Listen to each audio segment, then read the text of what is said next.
మనందరికీ తండ్రియు, మన రక్షకుడును, మన ప్రియ ప్రభువగు శ్రీ యేసుక్రీస్తు శుభనామమున మీ అందరికి కూడా ఉదయకాలము ప్రత్యేకమైన వందనాలు తెలియజేసుకుంటున్నానండి. మరి ఎంతమంది మరి తండ్రి ప్రేమ మరి ఆయన యొక్క మరి గుండెల మీద నిద్రపోయాము అని చెప్పేసి మరి ఎంతమంది ప్రత్యేకంగా ఆడపిల్లలండి.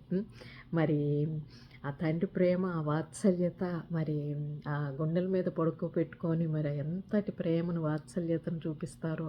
మరి ఆ తండ్రి మరి ఆ బిడ్డ పెరుగుతూ ఉంటే కూడా పెద్దగా అంటే పట్టించుకోరనమాట. అదే ఆ చిన్నతనంలో ఉన్న అదే వాత్సల్యతతోటి అత్తారింటికి పంపించాలంటే ఎంతటి బాధండి. ఎందుకంటే మరి అక్కడ మరి క్రొత్తగా మరి ఆ భర్త వివాహము మరి ఇచ్చి చేశానే ఆ భర్త మరి ఎలా చూసుకుంటారు. మరి నా బిడ్డను నేను మరి అరచేతుల్లో పెంచుకున్నాను. మరి అట్లాగనే నా గుండెల మీద మరి పరుండ పెట్టుకొని చూచుకున్నాను.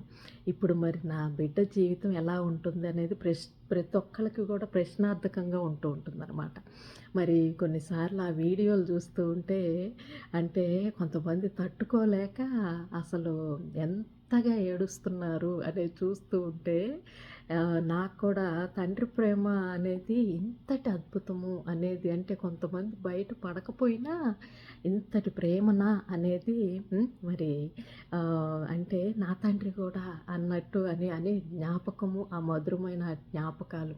మరి నా తండ్రి గారు కొండ్రగుంట వెంకటేశ్వర్లు గారు మరి 2009లో మరి ఆయన మరణించారు అని తెలిస్తే అసలు గుండెలు పగిలిపోయినాయి అనమాట. ఎందుకంటే అమెరికాకు వచ్చిన తర్వాత కూడా మరి పరిగెత్తుకొని వెళ్ళి నాన్న పక్కన చక్కగా మరల కూడా చిన్న పిల్లలాగా పడుకోవటము అనేది అసలు అది ఎంతటి అది భాగ్యం అండి.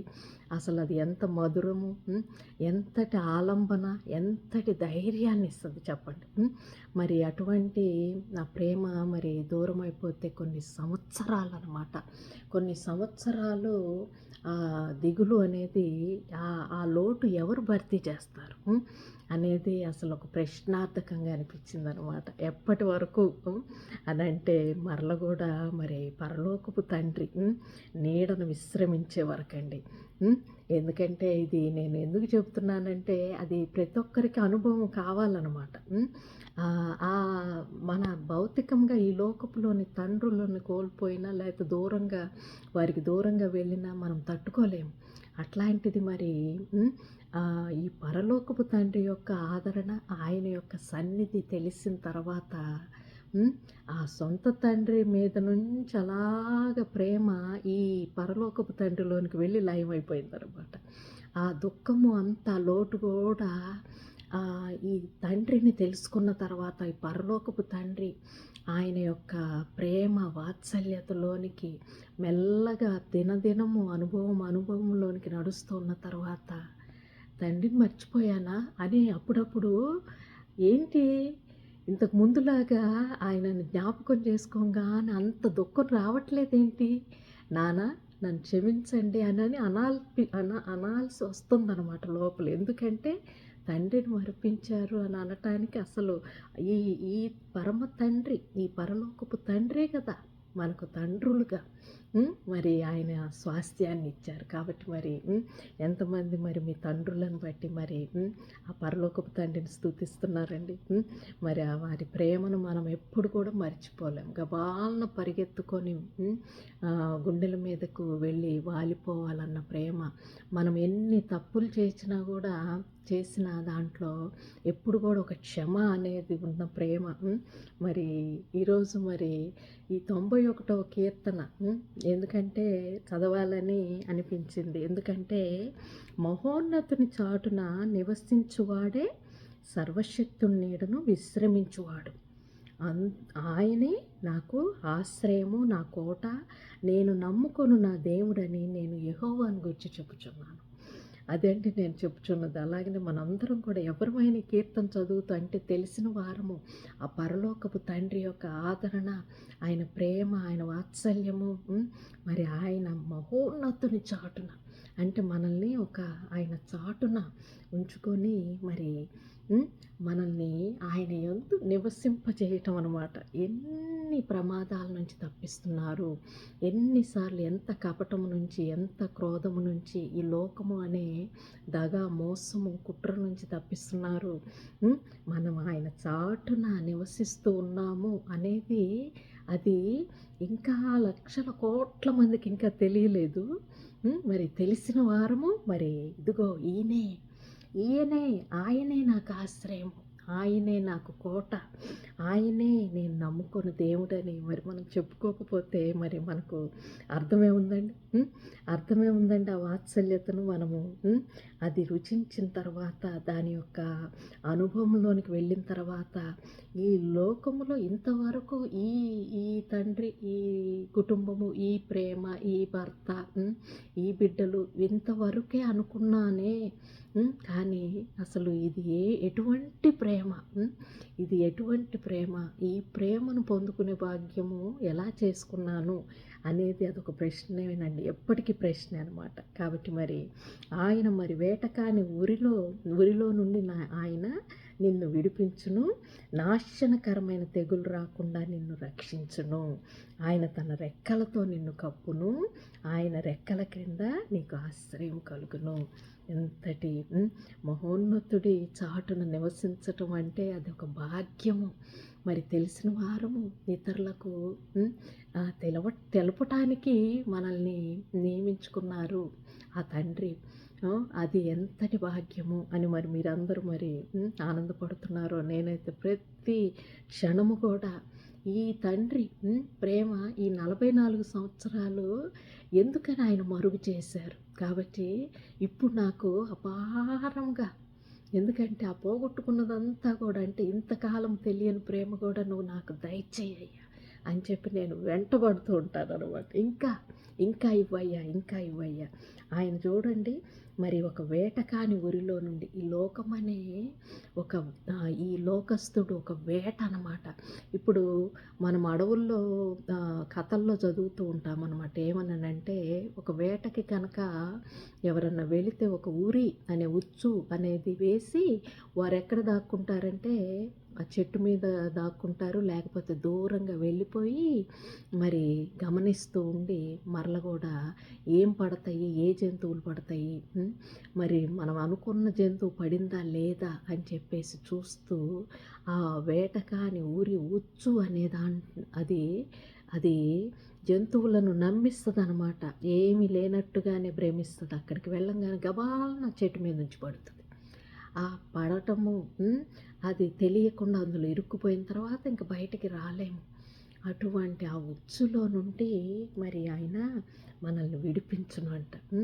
కాబట్టి ఈ లోకస్తుడు అనే ఒక లోకములో ఉన్న పగ, ద్వేషము, కోపము, అసూయ, వీటన్నిటి నుంచి కూడా కలహము, కపటము, దుర్నీతి, ఆ అవినీతి, అంధకారపు ఇవి అనే ఉచ్చులతోటి మనము ఎప్పుడు కూడా ఎలా పట్టుకోవాలి అని చెప్పేసి మన శత్రువు మనల్ని ఎప్పుడు కూడా పట్టుకోవాలని ఆ ఊరిని వేసి ఉంచితే మన తండ్రి మనల్ని మరి విడిపించుతారంట.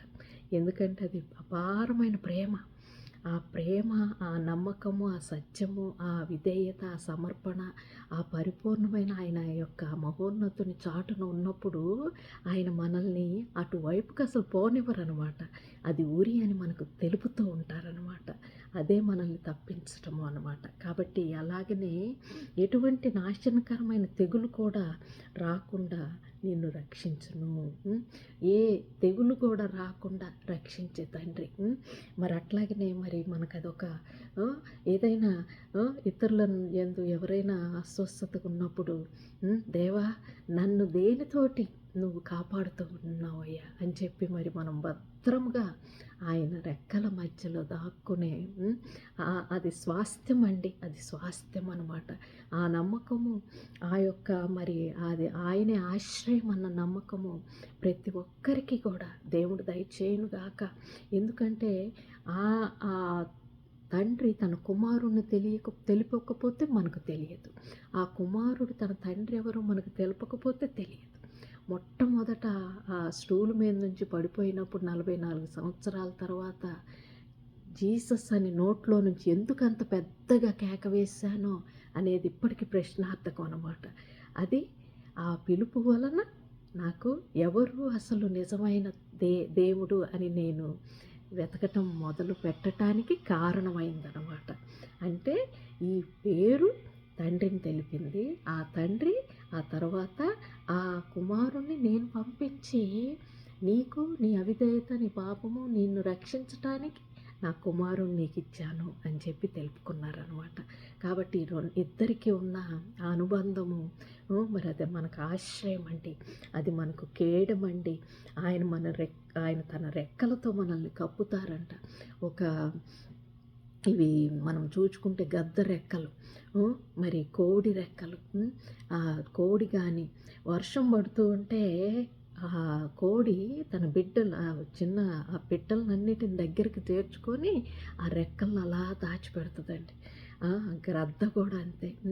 అలా మనల్ని ఆయన తన రెక్కలతోటి మనల్ని కప్పుతారంటండి. కాబట్టి ఆయన రెక్కల కింద మరి మనకు ఆశ్రయం. కాబట్టి మరి ఆయన సత్యము కేడమును డాలునై ఉన్నదంట. మరి ఈ ఇది ఎంతటి డాలు అనంటే ఒక యుద్ధానికి పోతూ ఉంటే మనకు ఈ డాలు అనేది పట్టుకొని పోతారు. కేడము అని అంటే అదొక పట్టుకునేదనమాట యుద్ధంలో పోరాటానికి. మరి ఆయన సత్యం అనేది మనకు ఈ లోకంలో యుద్ధం చేయటానికి, అంటే ఏవైతే మనకు వ్యతిరేకమైన శక్తులు ఉన్నాయో ఈ లోకంలో వాటిల్లో మనల్ని ఆయన సత్యము అనే దాంట్లో నిలబెట్టి ఆ యుద్ధంలో మనల్ని గెలుపులోనికి నడిపిస్తుందంటండి. కాబట్టి మరి ఇదంతా కూడా మరి 2-3 రోజులు దీని గురించి మరి నాకు చెప్పాలని అనిపిస్తూ ఉంది. కాబట్టి మరి సమయం లేనందువల్ల మరి ఇంతవరకు ఈరోజు మరి ఆపుతున్నాను. మరి మిగతాది కంటిన్యూ చేస్తాను. ఎంతటి ఆ సత్యమును మరి ఆశ్రయించాలండి. అది ప్రేమ, అది విధేయత, అది సమర్పణ, అది ఒకరినొకరు ప్రేమించుకోవటము, పరిపూర్ణమైన పొరుగువానిలోని ప్రేమించటంలో మనం ఆ పరలోకపు యొక్క తండ్రి యొక్క సత్యమును చాటుచున్నాం అన్నమాట. కాబట్టి అది మనకు డాలు అయి ఉంటుందంట, అది మనకు మరి కేడమై ఉంటుందంట. కాబట్టి మరి ప్రతి ఒక్కరు కూడా మరి ఈ లోకపు తండ్రి ప్రేమను మరి మనకు రుచి చూపించిన ఆ పరలోకపు తండ్రి యొక్క నీడలోనికి రండి. అట్లాగే ఆయన రెక్కల క్రిందకు రండి. ఆయన మీకు ఆశ్రయం అండి. ఏ తెగులు మీ గుడారంలోనికి రానివ్వరు. వచ్చినా కూడా దాన్ని అలాగా పైనుంచి మనకు తెలియకుండానే తీసుకుని వెళ్తారండి. అది మనకు అనుభవంలోనికి రావాలి. ఏ విధముగా ఇది వచ్చింది ఈ తెగులు అనేది, అది ఏ విధముగా ఈ గుడారముకు కూడా తగలకుండా వెళ్ళిపోయింది అనేది మనకు అనుభవంలోనికి వచ్చినప్పుడు ఆ తండ్రి మీద ఆధారపడటం నేర్చుకుంటాం అన్నమాట. కాబట్టి ఆ పరలోకపు తండ్రి ఆ మహోన్నతిని చాటున ఆయన ఆశ్రయమును, ఆయన నీడను, ఆయన యొక్క కేడము, ఆయన యొక్క మరి డాలు మనకు ఆశ్రయము, ఆయన రెక్కల నీడ మనకు భద్రము. ఒక వేట కాని ఉరిలో నుండి ఆ ఉచ్చులో నుండి మనల్ని తప్పించగలిగిన శక్తి ఇంకా ఏ నామమునకు లేదని మరి ప్రకటిస్తూ మరి ఆయన క్రీస్తు ఆయన కుమారుణ్ణి మనకి ఇచ్చారండి. ఆయన నామాన్ని మరి ఆశ్రయించమని మరి బ్రతిమలాడుకొనొచ్చు.